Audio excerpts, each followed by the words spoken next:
दुनिया का सबसे कीमती अगर कोई गहना और वो श्रृंगार है तो वो है शिक्षा। अपनी मूंछ, अपनी पगड़ी और अपनी शान शौकत के लिए बेटियों को दहेज देते हैं ना, वो सिर्फ अपनी शान शौकत के लिए देते हैं। अगर असली दहेज देना है तो असली दहेज ये है, ये शिक्षा है। अगर आप अपनी बेटी को शिक्षा देगो, आपको दहेज देने की कोई आवश्यकता नहीं रहेगी। सिंबल ऑफ नॉलेज कहा जाता है। क्यों कहा जाता है जानते हैं आप? इसलिए कहा जाता है कि शिक्षा के क्षेत्र में उनके पास जितनी डिग्रियां थी दुनिया में उनसे पहले भी नहीं और उसके बाद में भी किसी के पास नहीं। छप्पन को जिनका परिनिर्वाण होता है, तो जिस पलंग पर उन्होंने सांस छोड़ी उस पलंग के चारों तरफ 60 से ज्यादा पुस्तकें रखी हुई। यानी व्यक्ति जब अंतिम सांस ले रहा है तब तक किताबें उसके पास हैं। मैं ताराराम महना सिणद्री से हूं और मैं भी शिक्षक रहा हूं। 13 साल मैंने शिक्षक की नौकरी की है संस्कृत शिक्षा विभाग में, और उसके बाद में अभी मैं समाज सेवा में लगा हुआ हूं। इसलिए मैंने 13 साल बाद सर्विस को रिजाइन कर दिया था, इस्तीफा देकर के। अभी मैं समाज के बीच में हूं। आज इधर का आने का था और साथियों ने सूचना दी तो मैंने बच्चों के बीच में हाजिर होने का फैसला किया। मैंने कहा आज बच्चों के भी दर्शन हो जाए, क्योंकि बच्चों में कहते हैं ना, बच्चों में ही भगवान विराजमान होते हैं। मेरा भी लंबा समय हो गया था, मैंने कहा एक बार स्कूल से रूबरू हो जाए। 18-19 साल हो गए रिजाइन किए हुए। तो बच्चों में आप लोगों को बताना चाहता हूं कि जिस प्रकार से आप यहां विद्यालय में आते हैं और शिक्षा लेने के लिए आते हैं, आपके माता पिता आपको विद्यालय भेजते हैं, तो शिक्षा का महत्व क्या है, शिक्षा लेना क्यों अनिवार्य है, इसके बारे में हमारे महापुरुषों ने कहा है कि शिक्षा खास करके बालिकाओं के लिए, कि अगर स्त्री अगर किसी भी प्रकार का श्रृंगार करती है, गहने पहनती है, कपड़े पहनती है, हीरे जवाहरात पहनती है, मगर सबसे दुनिया का सबसे कीमती अगर कोई गहना और वो श्रृंगार है तो वो है शिक्षा। इससे बड़ा कोई श्रृंगार नहीं है। इसलिए शिक्षा बहुत महत्वपूर्ण है। शिक्षा के बारे में अगर ये कहा जाए कि मनुष्य के जीवन के अस्तित्व का आखिरी लक्ष्य भी अगर शिक्षा प्राप्त करना हो और बुद्धि का विकास करना हो तो भी वो कम है।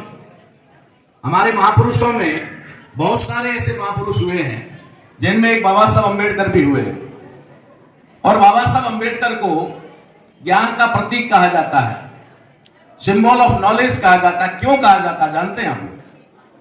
इसलिए कहा जाता है कि शिक्षा के क्षेत्र में उनके पास जितनी डिग्रियां थी दुनिया में उनसे पहले भी नहीं और उसके बाद में भी किसी के पास नहीं। और दूसरी बात, सिंबल ऑफ नॉलेज क्यों कहते हैं? क्योंकि आपकी एजुकेशन यहां 12वीं क्लास पास करने के बाद कुछ बच्चे फैसला कर लेते हैं कि बस 12वीं कर लिया, आगे पढ़कर क्या करना। कुछ बच्चे कॉलेज करते हैं, उसके बाद सोचते हैं कि अब तो एमए हो गया है, अब तो ग्रेजुएशन पोस्ट ग्रेजुएशन हो गया है, अब पढ़कर क्या करना। और आखिरी जो हमारा टारगेट होता है वो नौकरी होता है, और नौकरी प्राप्त करने के बाद तो शायद कोई भी नहीं पढ़ता है, कोई भी नहीं पढ़ता।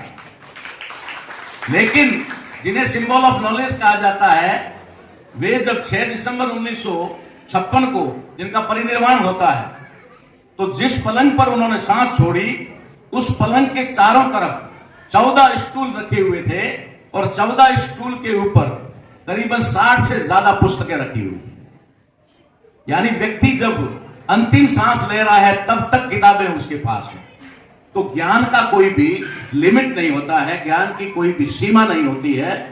और शिक्षा में, जैसा अभी गुरुजी ने आपको बहुत अच्छा लफ्ज कहा कि सिर्फ साक्षर होना ही शिक्षा नहीं है। हमारे विद्यालय में कितनी शिक्षा है। देखो अभी बच्चे नृत्य कर रहे थे, डांस कर रहे थे, हालांकि इसमें एक शिक्षा मोबाइल खा गया। जो गाने की कला थी वो खा गया, अब सिर्फ नाचने तक सीमित रह गया। तो नाचना भी एक शिक्षा है, नाचना भी एक हुनर है, वैसे गाना भी एक हुनर है, खेलना भी एक हुनर है। इसी प्रकार से मनुष्य के जीवन में ऐसे बहुत सारी शिक्षाएं हैं, जैसे सामाजिक शिक्षा है, राजनीतिक शिक्षा है, सांस्कृतिक शिक्षा है, धार्मिक शिक्षा है, बहुत सारी शिक्षाएं हैं जिन्हें भी जीवन में अपनाना जरूरी है, नहीं तो जीवन अधूरा रह जाता है। इसलिए आप लोगों को, खास करके जो आज विदाई लेने वाले छात्र हैं, उनका जो भविष्य आगे बनने जा रहा है, कॉलेज की तरफ जा रहे हैं, तो वहां पर उन लोगों को इन तमाम चीजों का विशेष ध्यान रखना चाहिए कि आपकी एजुकेशन सिर्फ नौकरी प्राप्त करने के लिए नहीं होनी चाहिए, सिर्फ मार्क्स के लिए नहीं होनी चाहिए कि मुझे इतना परसेंटेज बनाना, वो जरूरी है, लेकिन मात्र परसेंटेज बनाने तक आपकी शिक्षा नहीं होनी चाहिए। आपकी शिक्षा ऐसी होनी चाहिए कि आप जिस गांव में रहते हैं, आप जिस शहर में रहते हैं, जिस बस्ती में रहते हैं, वहां आपसे लोग प्रेरणा ले, वहां लोग आपसे शिक्षा ले और आपका राष्ट्र के निर्माण में योगदान रहे। ये फैसला आप लोगों को करना चाहिए, तब आपकी शिक्षा पूर्ण हो। मैं अपने ही एग्जाम्पल को पूरा करूं कि जब मैं शिक्षा लेने के बाद शिक्षक बना, शिक्षक के तौर पे मैंने 13 साल सर्विस की। सर्विस के दौरान मैं सामाजिक कार्य करता था। जब सामाजिक कार्य करता था, लोगों की परेशानी समस्या में उनका साथ देता था, उनको सही रास्ता दिखाता था, तो उस समय हो सकता है कुछ लोगों को मेरा काम हजम ना हुआ हो या कुछ लोगों को अच्छा नहीं लगा हो, इसलिए मेरा ट्रांसफर बाड़मेर से जैसलमेर के सत्तों में कर दिया गया, सिर्फ इसलिए कि मैं सामाजिक कार्य नहीं कर पाऊं।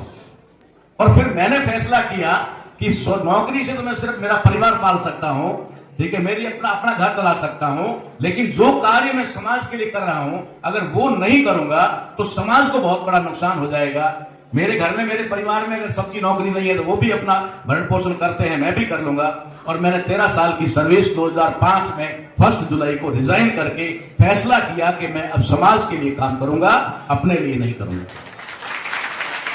मैं प्रत्येक व्यक्ति को, प्रत्येक कर्मचारी को, प्रत्येक शिक्षक को ये नहीं कहना चाहता कि आप लोगों को सर्विस रिजाइन करके ये काम करना चाहिए, मगर जहां तक हम कहें कि हम अपने देश का निखार लाना चाहते हैं, अगर हम देश को आगे बढ़ाना चाहते हैं, हम देश को वास्तव में राष्ट्र गुरु बनाना चाहते हैं, विश्व गुरु बनाना चाहते हैं, तो फिर अगर हमें जो काम करना है वो सिर्फ और सिर्फ अपने तक सीमित होकर नहीं करना है कि मैंने पढ़ाई कर ली, मेरी नौकरी लग गई है, मुझे तनख्वाह मिल रही है और मेरे बीवी बच्चों तक मैं सीमित हो जाऊं। ये मानव का काम नहीं है, ये कि प्राणियों का काम हो सकता है, जानवरों का काम हो सकता है कि वो अपना जीवन जिए, अपना पेट भरे। मनुष्य के लिए ये होता है कि मैं अपने समाज के लिए, अपने गांव के लिए, अपने जिले के लिए, अपने राज्य के लिए, अपने देश के लिए क्या कर सकता हूं। ये चीज हमारे दिल में अभी से होनी चाहिए, तभी जाकर के हम आगे बढ़ सकते हैं। मुझे बहुत खुशी हुई यहाँ पर बालिकाओं की, बच्चियों की संख्या देख करके, मुझे बहुत अच्छा लगा कि यहाँ के लोग बहुत जागरूक हैं और शिक्षा के प्रति इतनी जागृति होना इन दौरों के अंदर। जहां से हमारी अभी गाड़ी आई है तो हमें तो एक हिल स्टेशन सा अनुभव हो रहा था कि कहीं हम पहाड़ों के बीच में चल रहे हैं, पहाड़ों के बीच चल रहे हैं, मगर ऐसा लगा कि जब स्कूल में आए और आप लोगों को देखा तो मुझे लगा कि यहाँ इन दौरों में भी शिक्षा के प्रति इतनी जागृति है। और ये जो विदाई लेने वाली बालिकाएं और बालक की संख्या देखता हूं तब लगता है कि इस स्कूल से 12वीं क्लास के बच्चे अगर इतने आगे जा रहे हैं, विदाई ले रहे हैं, तो आने वाले बच्चों की संख्या, अभी प्रिंसिपल साहब कह रहे थे कि संख्या जो है बढ़ने की संभावनाएं कम है, लेकिन मैं कहूंगा कि संख्या बढ़ेगी। आप फर्नीचर ना दें किसी को, संख्या बढ़ेगी। अगर इसी प्रकार से प्रेरणा आप देते रहे और आगे बढ़ते रहे तो जो बच्चे आज स्कूल में नहीं आ रहे हैं किन्हीं कारणवश, वो भी आएंगे और स्ट्रेंथ बढ़ेगी और ये पूरा जो सेट है ये भरा हुआ रहेगा, ये रहेगा, इसमें कोई नहीं है। कभी भी दुनिया में देख लीजिए, प्रेरणा मिलती है, आगे से आगे प्रेरणा मिलती है। इस मंच पर जो आज बैठे हुए विराजमान लोग हैं, इनसे बच्चे प्रेरणा लेते हैं कि आज नहीं तो कल हमें भी इस मंच पे बैठना है। आप ही देश का भविष्य हो, आप ही कल ये मंच संभालने वाले हो, आप ही देश की अच्छी सी गद्दियां और कुर्सियां संभालने वाले हो।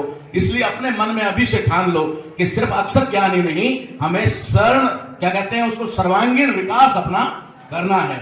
ऐसा करेंगे और ठीक इसी प्रकार से अभिभावक लोग भी बच्चों की शिक्षा के प्रति जैसा रुझान दिखा रहे हैं, आप लोग भी अपने अड़ोस पड़ोस में भी किसी कारणवश कोई बच्चा शिक्षा से वंचित रह रहा है, उसको मोटिवेट करें, उसको प्रेरित करें। और अगर उसकी कोई समस्या है, बच्चे को स्कूल भेजने में अगर कोई समस्या आ रही है, तो उस समस्या का समाधान सब मिलकर के करें ताकि वो बच्चा शिक्षा से वंचित ना हो। मैं आपको एक बात बताना चाहता हूं कि अगर एक पेरेंट्स बच्चे, तो शादियों की खास अभी सीजन चल रही है ना, तो शादियों में क्या होता है, लोग बिठाने के बाद थोड़ा वो मान मनवार करने के बाद कहते हैं साहब आइए, और फिर जैसे ये आपने सजा के रखे हैं ना मोमेंटो, वैसे दहेज सजा हुआ होता है, दहेज सजा हुआ होता है। इधर कार खड़ी है, टीवी है, कूलर है, फ्रिज है, अलमारी है, पलंग है, फिर करते करते करते करते जाओ तो चम्मच भी है, स्पून भी है, ठीक है ना, बेलन भी है, चकला भी है, और वहां पर चिमटा भी है। तो मैं चिमटा उठा करके फिर उस लड़की के बाप को बोलता हूं, मैंने कहा भाई साहब इतना नालायक दामाद क्यों ढूंढा? बुरा लगता है उसको, तो बुरा लगता है, मैं बुरा लगवाना चाहता हूं, बुरा लगाना चाहता हूं कि इतना नालायक दामाद क्यों ढूंढा जिसको चिमटा भी घर से देना पड़े। वो चिमटा लाने लायक भी नहीं है, वो चम्मच लाने लायक भी नहीं है, वो कटोरी प्लेट लाने भी लायक नहीं है, तुम्हें देना पड़ रहा है। मेरा उससे कोई अपमान करना नहीं होता, लेकिन मेरा कहने का मतलब यह होता है कि हर आदमी अपनी मूंछ, अपनी पगड़ी और अपनी शान शौकत के लिए बेटियों को दहेज देते हैं ना, वो सिर्फ अपनी शान शौकत के लिए देते हैं। अगर असली दहेज देना है तो असली दहेज ये है, ये शिक्षा है। अगर आप अपनी बेटी को शिक्षा देंगे, आपको दहेज देने की कोई आवश्यकता नहीं रहेगी। अरे दहेज तो आप एक बार दे दोगे, लाख, 2 लाख, 5 लाख, 10 लाख, लेकिन आपको पता नहीं है कि अगर आपने उस बच्ची को शिक्षा दे दी तो 1 साल में ही आपके दिए हुए दहेज से 4 गुना कमा सकती है, और जिंदगी भर कमाएगी वो तो अलग। इसलिए हमें ये दहेज बच्चियों को देने की बजाय वही पैसा बच्चियों की शिक्षा पर लगा करके उन्हें कामयाब करना चाहिए। ये संदेश देते हुए मैं अपनी वाणी को विराम देता हूं। आगे का कार्यक्रम आप सुचारू करें। सभी बच्चों को मेरा शुभाशीष, आगे बढ़े और राष्ट्र निर्माण में अपना भाग दें। मूल निवासियों के हक अधिकारों के लिए देश में हो रहे जन आंदोलन की प्रत्येक गतिविधियों की जानकारी के लिए मूल निवासी जन आंदोलन यूट्यूब चैनल को सब्सक्राइब करें, घंटी के निशान पर क्लिक करें। वीडियो को ज्यादा से ज्यादा लोगों तक पहुंचाने के लिए वीडियो पर लाइक, शेयर और कमेंट भी जरूर करें। धन्यवाद। जागो मूल निवासी। जय भीम, जय मूल निवासी, जय भारत, जय संविधान।